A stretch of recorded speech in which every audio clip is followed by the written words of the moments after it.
Assalamualaikum warahmatullahi wabarakatuh. Innal hamdalillah nahmaduhu wa nasta'inuhu wa nastaghfiruh wa na'udzu billahi min syururi anfusina wa min sayyiati a'malina. Man yahdihillahu fala mudhillalah wa man yudlil fala hadiyalah.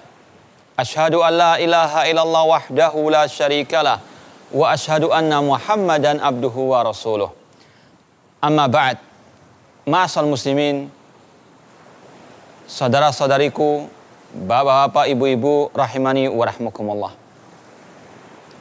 Di antara tugas para nabi dan para rasul adalah memberikan kabar gembira dan peringatan. Allah Subhanahu wa taala berfirman, "Kana nasu ummatan wahidah, fa ba'atsallahu an-nabiyyina mubasysyirin wa mundhirin." Dahulu manusia adalah umat yang satu. Kemudian Allah mengutus para nabi mubasysyirin wa mundhirin.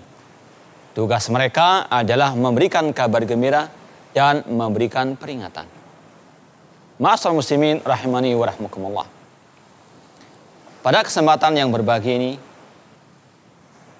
marilah kita bersama-sama mempelajari dua hal yang saling bertentangan.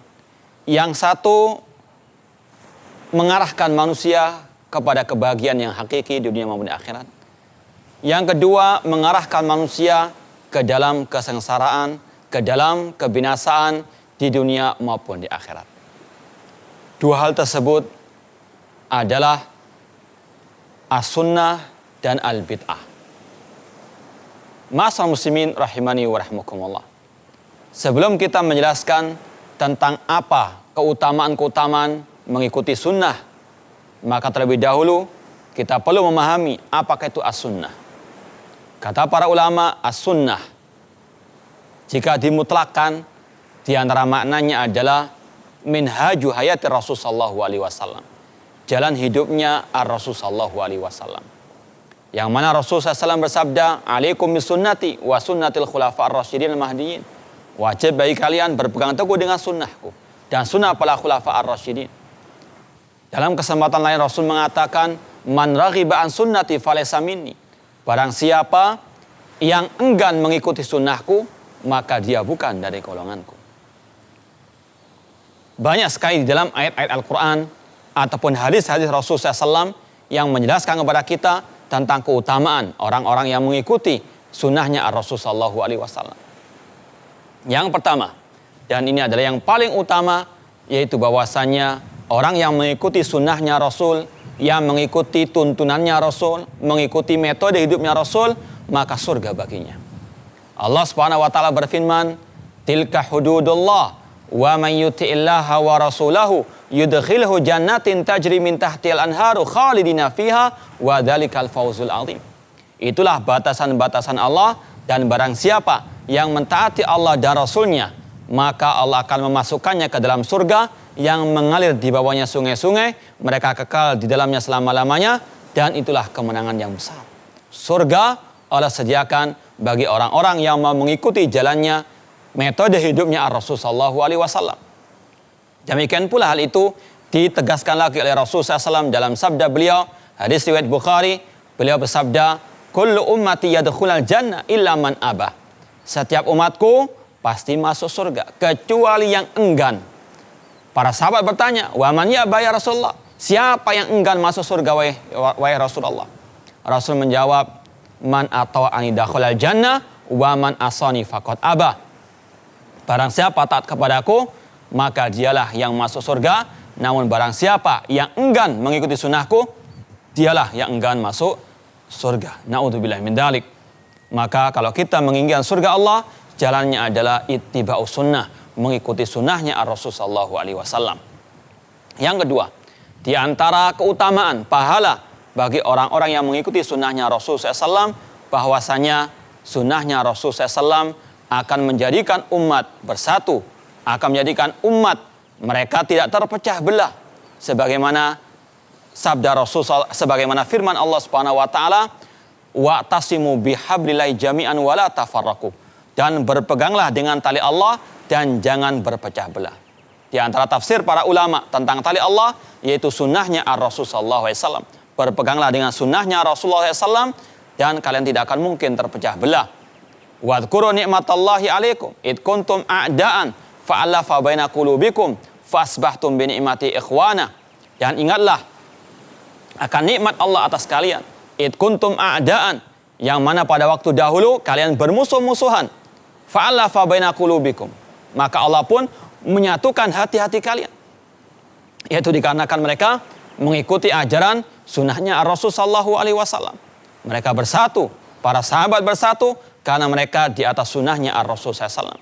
Maka bagi umat Islam yang menginginkan persatuan, tidak ada jalan lain kecuali mereka harus kembali kepada ajaran, kepada tuntunannya, ajarannya Rasul sallallahu alaihi wasallam. Kemudian yang ketiga, di antara keutamaan orang-orang yang mengikuti sunnahnya Rasul sallallahu alaihi wasallam, bahwasanya sunnahnya Rasul sallallahu alaihi wasallam mengantarkan manusia kepada kecintaan Allah Subhanahu wa taala. Allah Subhanahu wa taala berfirman, "Qul in kuntum tuhibbunallah fattabi'uni yuhibbukumullah." Katakanlah, jika kalian cinta kepada Allah, fattabi'uni, maka ikutilah aku. Ikutilah sunnahnya Rasul sallallahu alaihi wasallam. Yuhibbukumullah, maka Allah akan mencintai kalian, wa yaghfir lakum, dan akan mengampuni dosa-dosa kalian. Ini menunjukkan bahwasanya tidak ada jalan menuju kecintaan Allah kecuali dengan ittiba, mengikuti ajarannya Rasul sallallahu alaihi wasallam. Dan ayat ini kata para ulama dikatakan sebagai ayatul imtihan, ayat ujian, yaitu menguji orang-orang yang mengaku cinta kepada Allah harus dibuktikan dengan dia mengikuti ajarannya Rasul sallallahu alaihi wasallam.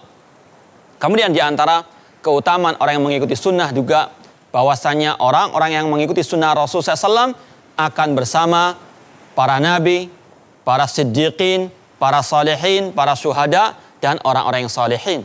Sebagaimana Allah berfirman, "Wa man yuti'illaha wa rasulah fa ulaika ma'al ladzina an'ama Allahu 'alaihim minan nabiyyina wasiddiqina wasyuhada'i wassalihin wa hasuna ulaika rafiqa." Barang siapa yang taat kepada Allah dan Rasulnya, maka mereka bersama orang-orang yang telah Allah beri nikmat atas mereka dari kalangan para nabi, para siddiqin, para syuhada, dan orang yang saleh, dan mereka adalah sebaik-baik manusia, wa hasuna ulaika rafiqa, dan mereka adalah sebaik-baik teman.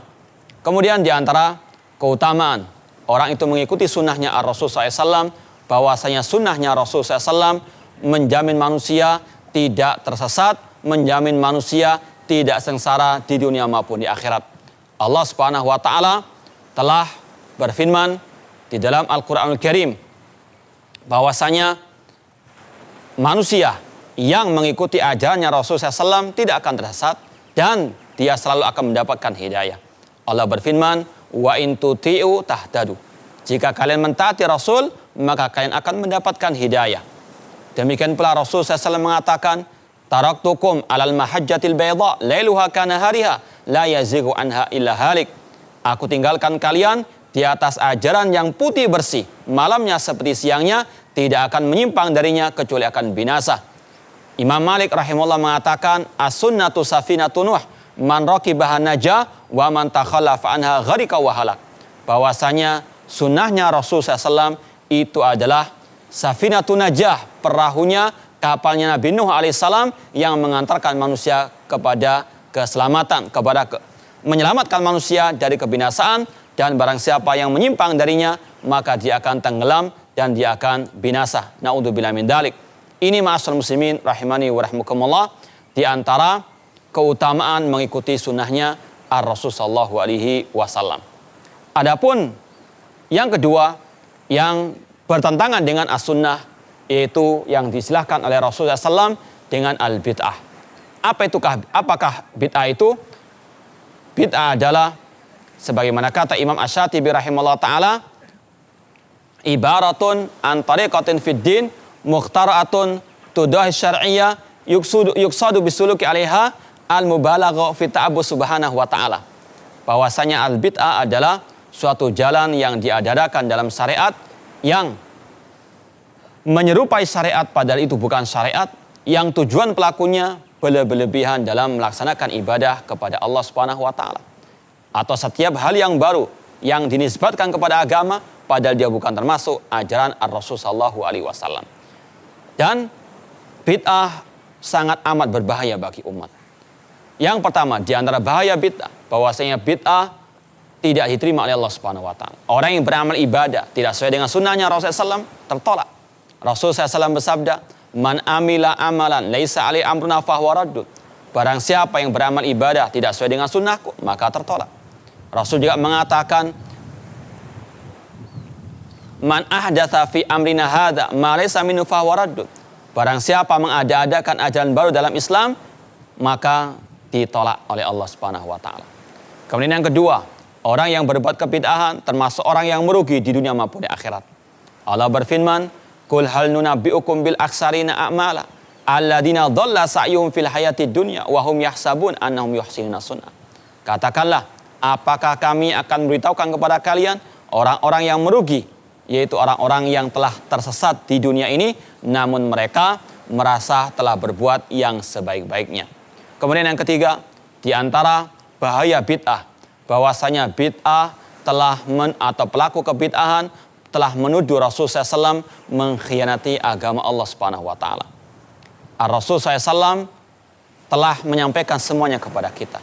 Bahkan kata Abu Dzar Al-Ghifari radhiyallahu ta'ala anhu, "Wa ma ta'irun yuqallibu janai fil hawa illa wa qad bayyana lana anhu ilman."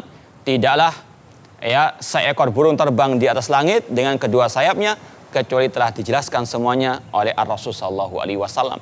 Maka kewajiban kita hanya mengikuti apa yang telah diajarkan oleh Rasul SAW. Barang siapa mengada-adakan hal baru dalam urusan agama, maka sungguh telah menuduh Rasul SAW mengkhianati agama Allah Subhanahu wa taala. Imam Malik rahimahullah taala berkata, "Man ibtada'a fil islami bid'atan yaraha hasanatan faqad za'ama anna Muhammadan khana risalah." Barang siapa yang membuat suatu kebid'ahan dalam Islam, membuat hal-hal baru dalam Islam, membuat ajaran-ajaran baru dalam Islam yang tidak pernah diajarkan oleh Rasulullah SAW, maka dia telah menuduh Rasulullah SAW telah mengkhianati agama Allah Subhanahu wa taala. Atau barang siapa yang berbuat kebid'ahan dan dia menganggap itu baik, maka dia telah menuduh Rasulullah SAW telah mengkhianati agama Allah. Padahal Allah telah berfirman, "Al-yauma akmaltu lakum dinakum wa atmamtu 'alaikum ni'mati wa raditu lakumul Islama dinah." Pada hari ini telah aku sempurnakan bagi kalian agama kalian dan telah aku ridhoi Islam sebagai agama kalian dan aku telah sempurnakan al-yauma akmaltu lakum dinakum, telah aku sempurnakan bagi kalian agama kalian. Kemudian kata Imam Malik rahimahullah, "Fama lam yakun yauma dinan fala yakun yauma dinah." Apa yang tidak dianggap agama pada zaman Nabi SAW sampai kapanpun tidak akan dianggap sebagai ajaran agama, namun itu adalah kebid'ahan, itu adalah kesesatan yang harus diwaspadai oleh kaum muslimin. Kemudian yang berikutnya, di antara bahaya kebid'ahan, bahwasanya bid'ah merupakan sebab atau sumber fitnah di atas muka bumi ini. Suatu saat pernah Imam Malik rahimahullah ta'ala ditanya oleh seseorang, "Min aina uhrim?" Dari mana aku mulai start untuk ihram haji atau umrah? Kata Imam Malik, "Min Dzul Hulaifah min haitsu ahrama Rasul sallallahu alaihi wasallam." Dari Dzul Hulaifah, dari tempat yang Rasulullah SAW berihram. Kemudian kata orang tersebut, "Bagaimana kalau aku berihram dari sisi kubur Nabi sallallahu alaihi wasallam?" Kata Imam Malik, "La taf'al fa inni akhsha 'alaikal fitnah." Jangan engkau lakukan hal tersebut karena aku khawatir engkau akan mendapatkan fitnah. Kemudian kata orang tersebut, "Wa ayu fitnah?" Fitnah apa yang akan menimpa? Padahal aku hanya sekedar menambah beberapa mil saja. Apa kata Imam Malik rahimahullah ta'ala? "Wa ayu fitnatin a'zam min annaka taro qad sabaqta ila fadilatin qasar anha Rasulullah SAW." Fitnah mana yang lebih besar daripada engkau menganggap dirimu telah mendapatkan keutamaan yang tidak didapatkan oleh Rasulullah SAW. Ini menunjukkan bahwasanya bid'ah merupakan sumber fitnah. Kemudian Imam Malik membacakan ayat, "Falyahdharil ladzina yukhalifuna an amrihi an tusibahum fitnatun aw yusibahum adzabun alim." Maka berhati-hatilah orang-orang yang menyelisihi ajarannya Rasulullah SAW untuk mereka ditimpa suatu fitnah atau azab yang pedih. Kemudian kata para ulama di antara bahaya bid'ah, bahwasanya bid'ah itu pelakunya, pembuatnya telah mensejajarkan dirinya dengan Allah Subhanahu wa taala sebagai sang pembuat syariat. Allah Subhanahu wa taala berfirman, "Am lahum syuraka'u syara'u lahum minad dini ma lam ya'dzam bihillah." Apakah mereka memiliki sekutu-sekutu bagi Allah yang mensyariatkan agama yang tidak diizinkan oleh Allah Subhanahu wa taala? Harus kita yakini yang berhak membuat syariat adalah Allah Subhanahu wa taala. Maka kalau ada orang berani membuat syariat, maka dia telah mensejajarkan dirinya dengan Allah Subhanahu wa taala. Kemudian di antara bahaya bid'ah kata para ulama bahwasanya al-bid'atu baridul kufri. Bid'ah merupakan jembatan menuju kepada kekafiran. Seorang ulama Ahlussunnah wal Jamaah yang bernama Imam Al-Barbahari dalam kitab beliau Syarh Sunnah mengatakan, "Ihdar sigharal muhdatsati minal umur." Berhati-hatilah kalian dari hal-hal yang baru meskipun kecil. Fa innaha ta'ud hatta tasira kibar. Karena hal itu akan terulang dan akan menjadi besar. Kemudian terakhirnya beliau mengatakan, dan orang itu ya tidak akan mungkin bisa keluar dari kebid'ahan tersebut dan dia tidak akan mungkin bisa keluar dari bid'ah tersebut dan dia akan keluar dari al-Islam. Kemudian ma'asyiral muslimin rahimani wa rahmukumullah, di antara bahaya kebid'ahan dalam urusan agama ini bahwasanya al-bid'ah mengantarkan pelakunya ke dalam neraka Allah Subhanahu wa taala. Rasulullah SAW mengatakan, kullu bid'atin dhalalah wa kullu dhalalatin finnar. Setiap kebid'ahan itu sesat dan setiap kesesatan tempatnya adalah neraka Allah Subhanahu wa taala. Mungkin ini yang bisa kita sampaikan. Semoga Allah Subhanahu wa taala memberikan hidayah kepada kita untuk kita bisa ittiba kepada sunnah Rasulullah SAW dan untuk kita menjauhkan diri dari segala bentuk kebid'ahan agar kita bisa selamat di dunia maupun di akhirat. Aqulu qouli hadza wa akhiru da'wana anil hamdulillahi rabbil alamin. Wassalamualaikum warahmatullahi wabarakatuh.